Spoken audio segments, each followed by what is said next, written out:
You thought this was going to be clickbait, didn't you? But I promise you it's not. Let's do it.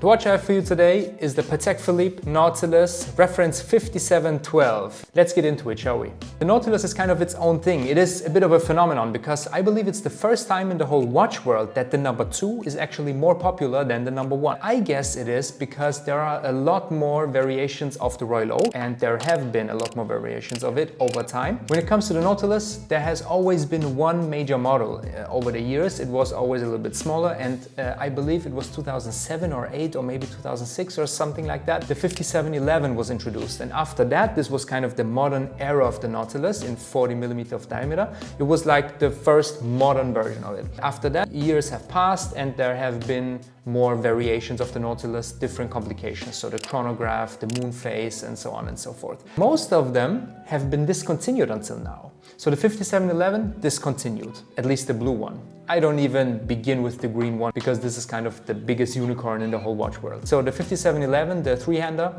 discontinued. The moon phase annual calendar, discontinued. The chronograph, discontinued. The white dial 5711, discontinued. There are, I believe, only 2 models right now of the Nautilus, excluding the green one, that are not discontinued. It is the Perpetual Calendar and it's this one. This is, I believe, the only regular stainless steel Nautilus that is still available. And that's why I think it is hiding in plain sight. When you look at Instagram and at YouTube and at most of the content out there, mainly the 5711 is at the front page. When it's not the 5711, it's the 5980, the chronograph. But this watch, I believe, is a lot cooler than the 5711. Let me tell you why. People always tend to compare the Royal Oak to the Nautilus. The Royal Oak, in my opinion, is a lot more sporty. The case is a lot more angular, the brushing is more rough, the angles are more sharp. It is just a more masculine watch. If you want a really plain piece with no complications, I believe you should go with Royal Oak, because I believe the sportiness of the Royal Oak is featured in its casing. So the dial can be a little bit less intrusive. The dial can be a little bit more plain because you have this amazing case, this amazing bracelet that plays with the light in a way that no other watch does, and you have an incredibly cool watch. When it comes to the Nautilus, the bracelet and the case are a little bit more, I don't know, boring,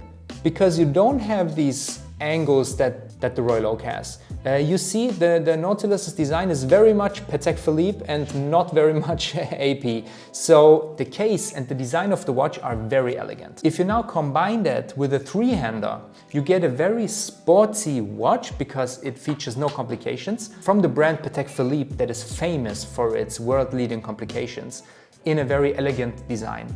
I think it doesn't really work that well. If you ask me, you should get a watch from Patek Philippe that has complications. You should get a watch that is very slender. You should get a watch that is very finely made. I'm not saying that the 5711 is not finely made, but this watch represents Patek Philippe way better than the 5711. Because with the 5712, you have this incredibly timeless design, you have this elegant designs, you have complications, you have a power reserve indicator, you have a pointer date, you have a moon phase, you have a power reserve indicator, you have a small seconds, and the movement has a micro rotor in it, which makes this watch incredibly thin. So now you have an elegant slender case with a matching movement. And that's why I believe the 5712 is the best Nautilus out there, and it is one of the only ones left that are still in production, and I believe it is at the moment a little bit undervalued. I know undervalued sounds a bit crazy when it comes to watches that are almost 100 grand, but if you compare it to the 5980, which is the chronograph, which is going for a lot more,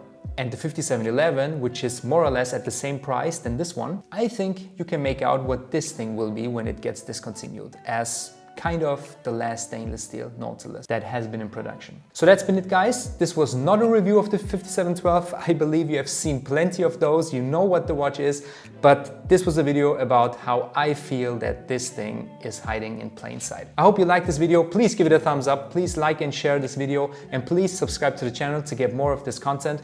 And I'll see you guys in the next one. Stay healthy and have a good one. Bye-bye.